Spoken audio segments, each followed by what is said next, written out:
Bom dia, pessoal. Dando continuidade aos nossos estudos, nós vamos hoje começar a fazer e a estudar o capítulo 9 do Halliday, tá? E a primeira parte do capítulo 9 do Halliday, ele vai falar sobre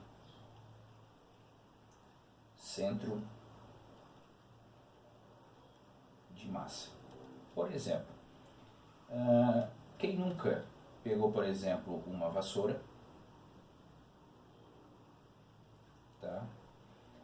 E nessa vassoura você tentou em algum lugar aqui colocar o dedo para que ela ficasse equilibrada, tá?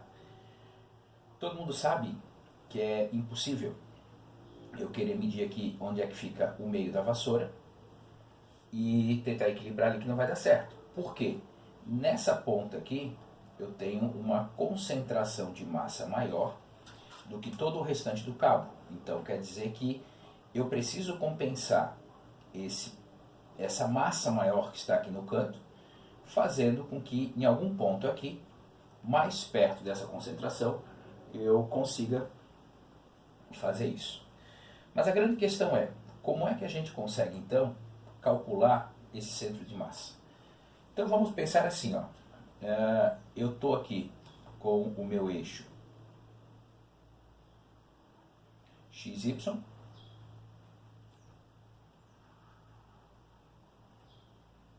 tá? Eu estou com, por exemplo, uma massa 1 aqui no ponto X1 e estou com a massa 2 aqui no ponto X2. Se eu quero encontrar qual é a posição X do meu centro de massa, eu vou fazer M1 vezes X1 mais M2 vezes X2 sobre a massa 1 mais a massa 2, certo? Bom, aqui eu coloquei duas partículas, mas então se eu quero estender a isso aqui para mais partículas, então o meu X do centro de massa vai ser quem? M1 vezes X1 mais M2 vezes X2 mais quantas partículas estiverem envolvidas até eu chegar no Mn Xn. E quando eu vou fazer essa soma das massas, eu vou somar quem? M1 mais M2 mais todas as massas que foram envolvidas, tá certo? Bom, quando eu começo a pensar dessa forma, eu posso reescrever isso daqui para a seguinte situação. O X do centro de massa, ele vai ser o somatório de todos os MI, XI, onde o I vai variar de 1 até N, onde 1 e N são todas as partículas envolvidas, dividido pela massa total do meu objeto, do meu corpo, tá certo? Bom, tentando fazer isso dessa mesma forma, tá? Eu posso, à medida com que vocês conseguirem aprender um pouquinho mais sobre as integrais, tá? Quando eu penso em corpos maciços, e aí eu tenho que somar partícula por partícula, essa minha posição do centro de massa, ele passa a ser uma integral, onde eu tenho uma integral de x dm sobre a massa total do corpo, tá certo? Bom, e isso daqui eu posso usar para o x, para o y e para o z. Então quer dizer que ele não fica restrito única e exclusivamente a uma a uma dimensão. Então se o meu objeto, quando eu paro para olhar aqui, ele está, por exemplo, eu tenho uma partícula a mais que está aqui em cima, tá? Então eu vou ter um y no centro de massa que vai ser M1 vezes Y1 mais M2 vezes Y2 mais M3 vezes Y3 sobre a somatória dessas massas. Então quer dizer que a possibilidade de fazer isso no eixo x, y e z são exatamente as mesmas. As possibilidades não, quer dizer, a maneira com que eu vou fazer isso, né? Tá certo? Bom, pensando nisso, a gente pode começar a entender alguns exercícios. Por exemplo, o exemplo 9.01, que está lá no livro na página 216, tá certo? Essa questão, ele está falando de 3 partículas, uma partícula M1 de 1,2 kg, uma partícula M2 de 2,5 kg, tá? E uma partícula M3 de 3,4 kg. Essas partículas estão nos extremos de um triângulo equilátero de aresta 140 centímetros. Então, quando eu paro para olhar aqui, eu teria algo assim. Aqui está o meu eixo Y, aqui está o meu eixo X, aqui está a partícula 1, por exemplo, aqui está a partícula 2, com uma distância de 140 centímetros, e aqui, por exemplo, está a partícula 3, que daqui até aqui eu tenho 140 centímetros, e daqui até aqui eu tenho outros 140 centímetros. E aí ele quer que eu determine o x do centro de massa e o y do centro de massa. Então vamos começar calculando o x do centro de massa. Então vamos lembrar que o meu x do centro de massa vai ser M1 vezes x1 mais M2 vezes x2 mais M3 vezes x3 sobre M1 mais M2 mais M3, tá certo? Deixa eu colocar aqui um pouquinho aqui Deixa eu continuar aqui do lado então. Então vamos lá. O M1 tem 1,2 kg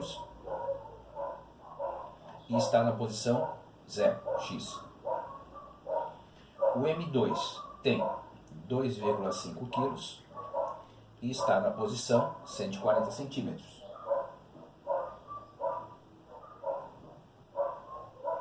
Ok?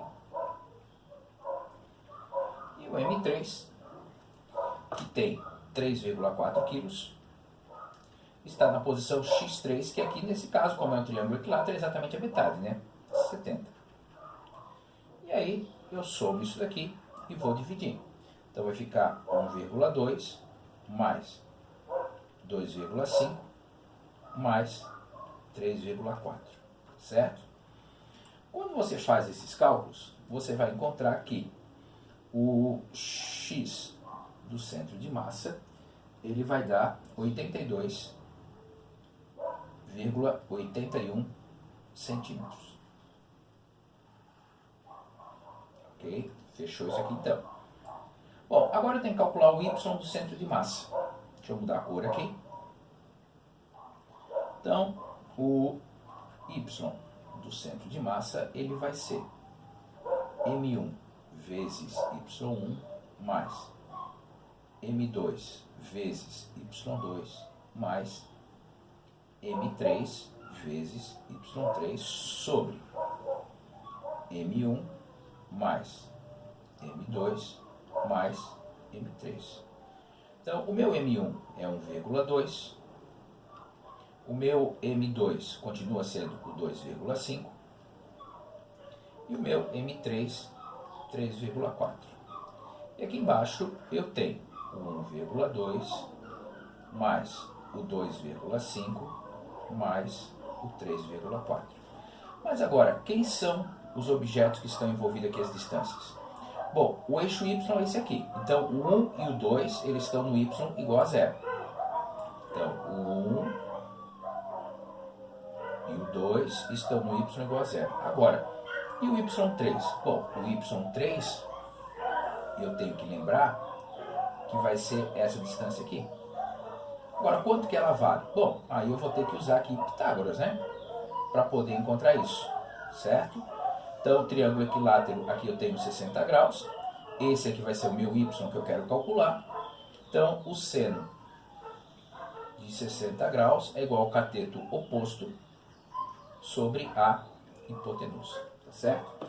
E aí, quando você faz isso, você vai encontrar que isso aqui vai valer 121,24 centímetros.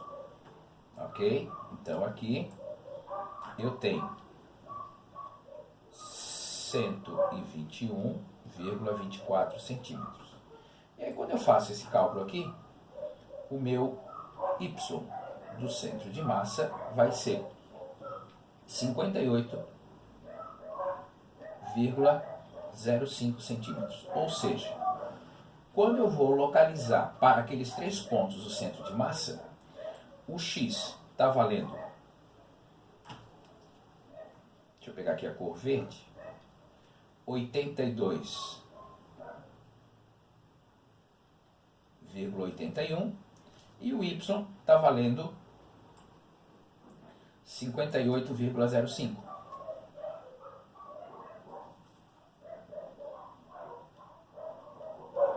Se as minhas proporções estivessem corretas, tá? Aqui estaria o centro de massa dessa figura. Então, por exemplo, se eu quisesse equilibrar ela sobre o meu dedo, era isso que eu deveria fazer, tá certo? Então eu teria ela equilibrada nesse meu dedo aqui, se eu apoiasse ele exatamente nesse ponto, tá certo? Então assim, ó, não são questões difíceis, tá? Mas você tem que tomar um certo cuidado, ok? Bom, agora a questão 9.02, que está lá na página 217, ele está falando o seguinte, deixa eu desenhar aqui o meu eixo XY,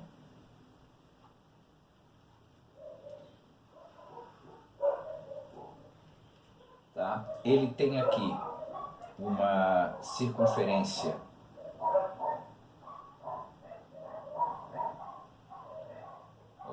de raio 2R, tá? E nesse lado aqui, ele tem uma circunferência de raio R,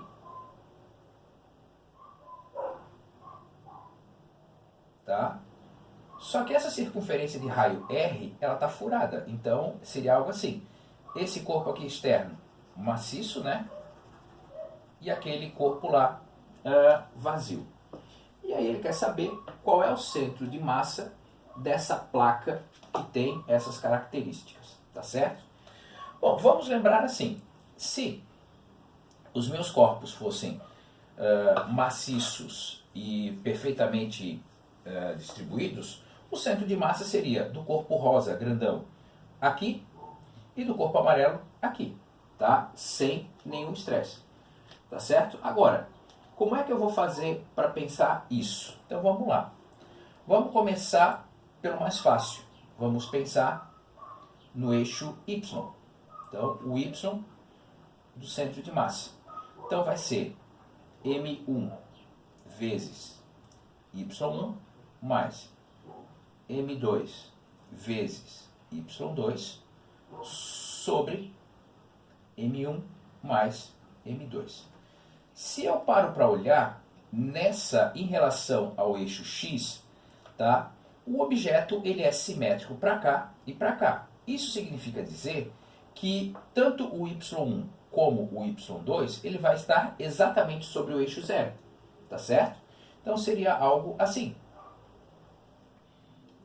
M1 vezes 0 mais M2 vezes 0 sobre M1 mais M2. Ou seja, vai dar 0. Então, em relação ao eixo Y, o centro de massa com certeza está do zero. Agora, vamos parar e vamos pensar aqui. Como é que eu vou pensar no X do centro de massa? Bom, o X do centro de massa vai ser M1 vezes x1 mais M2 vezes x2 sobre M1 mais M2. Então vamos lá, o M1 é o pequenininho. Então o M1, o centro de massa dele está lá no menos R. Certo? Vamos lembrar que aqui ele está no eixo sentido negativo para cá. Tá? Então por isso, menos R. O M2, por sua vez, tá? Ele vai estar, o centro de massa dele, no ponto zero. Tá? Então, M1 mais M2. Tá certo? Então aqui eu vou ter menos R, que multiplica M1 sobre M1 mais M2. Bom, agora vamos parar e pensar um pouquinho aqui, tá? Esse M1, ele está relacionado à massa desse objeto aqui. Só que, como eu tenho esse sinal negativo, essa massa aqui eu vou ter que parar para ponderar. Entretanto, eu sei que a massa total do objeto, ela é zero. Porque eu tirei esse objeto do meu sistema. Então, dessa forma, eu vou poder organizar isso da seguinte maneira. Então, meu x do centro de massa, ele vai ser menos R, que multiplica M1 sobre M2. E o meu objetivo agora é justamente buscar e correr atrás da seguinte informação. Quem é M1 sobre M2? Tá? Então, quando eu levo isso daqui para cima e eu começo a pensar em M1 sobre M2, eu tenho que lembrar que a massa é a massa específica vezes o volume. Massa específica vezes o volume. Então quer dizer que eu vou ter a massa específica vezes a espessura vezes a área. Rho vezes espessura vezes a área. Então, isso aqui tudo é igual à espessura das duas, só que as áreas são diferentes. Então, quem que é o meu M1? O meu M1 é aquela pequenininha. Então, vai ser quem? Π vezes o raio dela ao quadrado. Quem é o M2? O M2 é a área da circunferência maior menos a área da circunferência menor. Tá certo? Quando eu faço essa consideração, olha só o que acontece. M1 sobre M2 vai ser π r ao quadrado sobre 4π r ao quadrado menos π r ao quadrado, que vai ficar em 1/3. Tá certo? Então, quando eu paro agora para pensar onde que vai ser o meu x do centro de massa, eu vou ter menos R vezes M1 sobre M2. Então vai ficar menos, o R é o menos R, da pequenininha, vezes 1/3. Isso significa dizer que o x do centro de massa, ele vai valer 1/3 de R. Tá certo? Ou seja, nessa brincadeira... Opa, não, tu volta para cá, não era para ter saído daí. Tá? Mas quando eu olho aqui, na minha imagem, então quer dizer que o centro de massa dessa figura vai estar aqui a